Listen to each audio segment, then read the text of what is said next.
அம்மையார் ஜெயலலிதா அவருடைய பெயர் சூட்டப்பட்ட இந்த பல்கலைக்கழகம் இதற்கு நாங்கள் எந்த பாகுபாடும் காட்டல.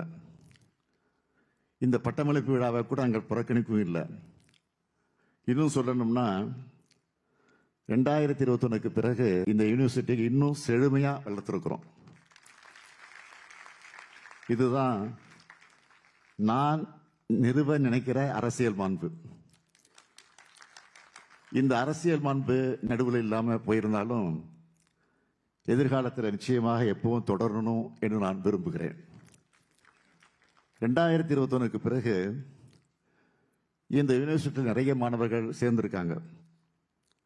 புதிய பாடத்திட்டங்களை அறிமுகம் செஞ்சு நல்கு நிதியை உயர்த்தி ஆராய்ச்சி மையம், நூலகம், கற்றல் மேலாண்மை இப்படி பல அமைப்புகளை உருவாக்க 1 கோடி ரூபாய் வழங்கணும்.